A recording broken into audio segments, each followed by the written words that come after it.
नमस्ते दोस्तों, आज हम जानेंगे फिल्म कॉर्डाटा की अनोखी दुनिया के बारे में। इस ग्रुप में 50,000 से ज्यादा स्पीसीज हैं, जैसे छोटे से सी स्क्वर्ट से लेकर विशाल ब्लू व्हेल तक। कॉर्डेट्स धरती के लगभग हर जगह पाए जाते हैं, गहरे समुद्र से लेकर ऊंचे पहाड़ों तक। ये हमारे इकोसिस्टम्स के बैलेंस को बनाए रखने में बहुत इंपॉर्टेंट रोल निभाते हैं। ये फूड चेन में इंपॉर्टेंट कड़ी होते हैं, प्रीडेटर और प्री दोनों की तरह। हम ह्यूमंस भी कॉर्डेटा फैमिली के मेंबर हैं, इसलिए इन जानवरों को समझना हमारे लिए खास है। कॉर्डेट्स को परखकर हम अपनी बायोलॉजी और इवोल्यूशन को समझ सकते हैं। इससे हमें उस इंट्रिकेट वेब ऑफ लाइफ को समझने में भी मदद मिलती है, जो धरती पर सभी जीवित चीजों को जोड़ता है। आखिर क्या चीज एक कॉर्डेट को कॉर्डेट बनाती है?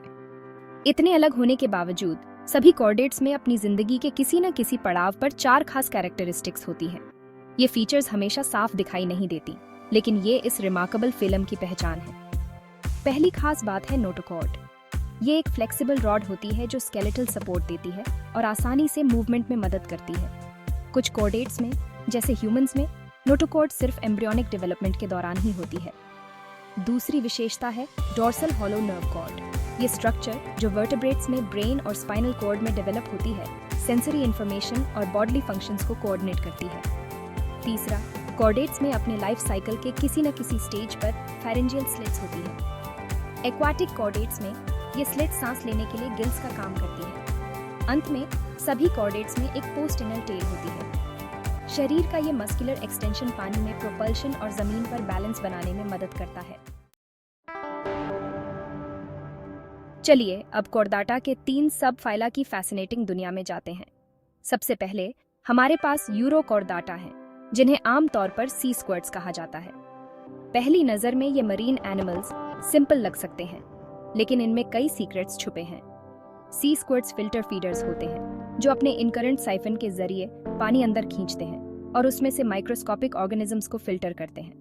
एडल्ट होने पर ये सेसल होते हैं, मतलब ये एक ही जगह पर अटैच्ड रहते हैं। हालांकि इनका लार्वल स्टेज इनकी असली कॉर्डेट नेचर को दर्शाता है। सी स्क्वर्ट लार्वे में सभी 4 कॉर्डेट कैरेक्टरिस्टिक्स होती हैं, जिनमें एक प्रोमिनेंट नोटोकॉर्ड भी शामिल है। ये फ्री स्विमिंग लार्वल स्टेज इन्हें डिस्पर्स होने में मदद करता है और अलग अलग दिखने वाले कॉर्डेट ग्रुप्स के बीच एवोल्यूशनरी कनेक्शन को हाईलाइट करता है। अब हम सेफलोकॉर्डेटा का सामना करते हैं, जिसका प्रतिनिधित्व एम्फिऑक्सिस करता है, जिसे लैंसलेट भी कहा जाता है। ये छोटे फिश शेप्ड एनिमल्स समुद्री तलछट में दबे रहते हैं। एम्फिऑक्सिस अपने पूरे लाइफ साइकिल में सभी 4 कॉर्डेट कैरेक्टरिस्टिक्स प्रदर्शित करता है, जो इसे इन फीचर्स के एवोल्यूशन को स्टडी करने के लिए एक वैल्यूएबल सब्जेक्ट बनाता है। उनके पास एक वेल डेवलप्ड नोटोकॉर्ड होती है, जो उनके शरीर की पूरी लंबाई तक फैली होती है और उनके बरोविंग लाइफस्टाइल को सपोर्ट प्रदान करती है। उनका dorsal hollow nerve cord notochord के टॉप पर चलता है, जो उनके मूवमेंट्स और सेंसरी इनपुट को कोऑर्डिनेट करता है। फिल्टर फीडिंग के लिए उपयोग किए जाने वाले फेरेंजियल स्लिट्स उनके शरीर पर स्पष्ट रूप से दिखाई देते हैं। अंत में उनका पोस्टिनल टेल उन्हें लिमिटेड स्विमिंग एबिलिटीज में मदद करता है। एम्फिऑक्सिस कॉर्डेट्स के एंसेस्ट्रल बॉडी प्लान की एक फैसिनेटिंग ग्लिम्स प्रदान करता है। Section 5 vertebrates, the backbone of the animal kingdom. तीसरा सब फिल्म वर्टेब्राटा कॉर्डेट्स का सबसे डिवर्स और वेल नोन ग्रुप है।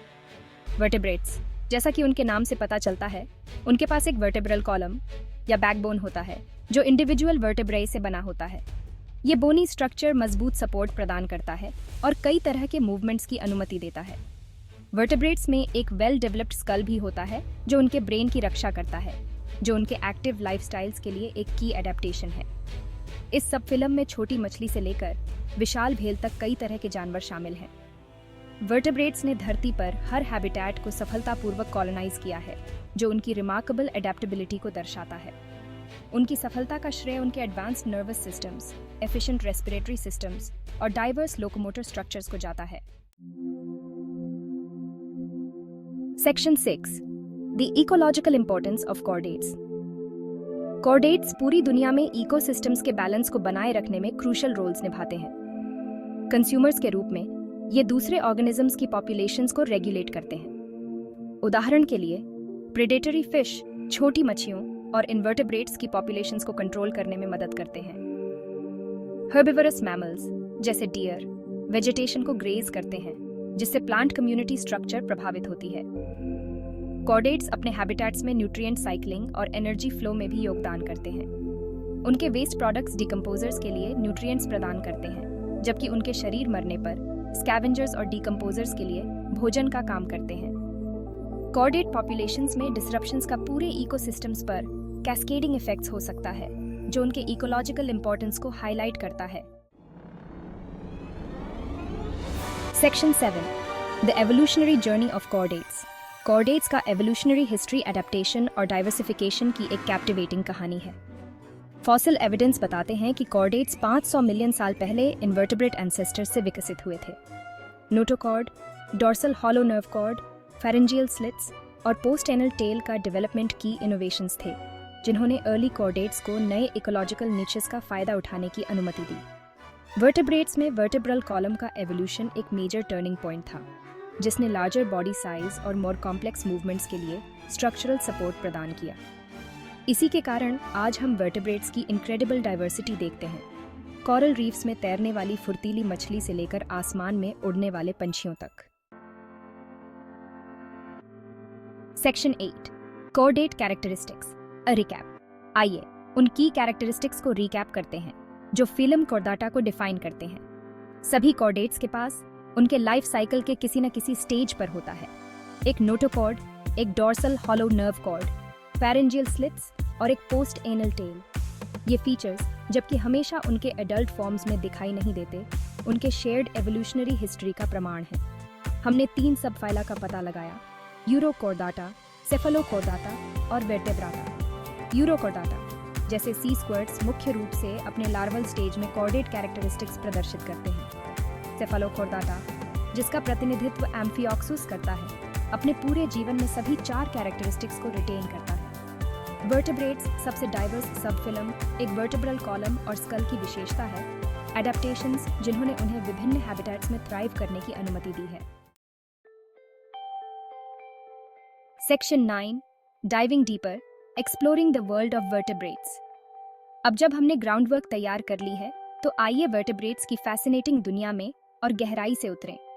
इस सब फिल्म के भीतर हमें एडेप्टेशंस और लाइफ हिस्ट्रीज की एक स्टनिंग एरे मिलती है। मछली के स्ट्रीमलाइंड बॉडीज से लेकर पक्षियों के फेदर्ड विंग्स तक, वर्टेब्रेट्स ने सर्वाइवल की चुनौतियों के लिए रिमार्केबल सॉल्यूशंस इवॉल्व किए हैं। निम्नलिखित सेक्शंस में हम वर्टेब्रेट्स के 2 इंट्रीगिंग ग्रुप्स, स्पाइसीज और एम्फीबिया पर ध्यान केंद्रित करेंगे। ये ग्रुप्स कॉर्डेट लिनिएज के भीतर इनक्रेडिबल डाइवर्सिटी और एवोल्यूशनरी इनोवेशंस को शोकेस करते हैं। मछलियों के वाटरी रेल्म्स और पानी और जमीन के बीच की खाई को पाटने वाले जीवों के एम्फीबियस लाइव्स को एक्सप्लोर करने के लिए तैयार हो जाइए। Section 10 Pisces, the masters of the water. Pisces मछलियां एक्वाटिक रेल्म के मास्टर हैं। उनके स्ट्रीमलाइंड बॉडीज, फिन्स और गिल्स उन्हें पानी में रहने के लिए पूरी तरह से अडेप्ट बनाते हैं। फिशेस फॉर्म्स की एक एस्टोनिशिंग डाइवर्सिटी प्रदर्शित करते हैं, छोटी गोबी फिश से लेकर विशाल वेल शार्क तक। ये फ्रेश वाटर लेक्स और रिवर्स से लेकर समुद्र की गहराई तक कई तरह के एक्वाटिक एनवायरनमेंट्स में रहते हैं। फिशेस एक्वाटिक इकोसिस्टम्स में क्रूशल रोल्स निभाते हैं, प्रेडेटर और प्रे दोनों के रूप में काम करते हैं। उनके फीडिंग हैबिट्स, रिप्रोडक्टिव स्ट्रैटेजीज और सोशल इंटरैक्शंस उनके फॉर्म्स के समान ही डाइवर्स हैं, जो एक्सप्लोरेशन और डिस्कवरी के अनंत अवसर प्रदान करते हैं। Section 11 amphibia, bridging the gap between water and land. Amphibia उभयचर वर्टेब्रेट एवोल्यूशन में एक पिवटल स्टेज का प्रतिनिधित्व करते हैं, पानी से जमीन तक का ट्रांजिशन। फ्रॉग्स, टोड्स, सैलमेंडर्स और कैसिलियंस सहित ये फैसिनेटिंग क्रीचर्स एक्वाटिक और टेरेस्ट्रियल एडेप्टेशंस का एक यूनिक ब्लेंड प्रदर्शित करते हैं। एम्फीबियंस आमतौर पर अपना जीवन पानी में शुरू करते हैं, मछली की तरह गिल्स से सांस लेते हैं। जैसे जैसे ये मैच्योर होते हैं, ये मेटामॉर्फोसिस अंडरगो करते हैं, हवा में सांस लेने के लिए लंग्स और जमीन पर चलने के लिए लिम्स डेवलप करते हैं। उनकी मॉइस्ट स्किन एम्फीबियंस की एक की कैरेक्टरिस्टिक क्यूटेनियस रेस्पिरेशन की अनुमति देती है, जो उनके लंग फंक्शन को सप्लीमेंट करती है। एम्फीबियंस एक्वाटिक और टेरेस्ट्रियल इकोसिस्टम्स के बीच एक वाइटल लिंक का काम करते हैं, न्यूट्रिएंट साइक्लिंग और एनर्जी फ्लो में महत्वपूर्ण भूमिका निभाते हैं।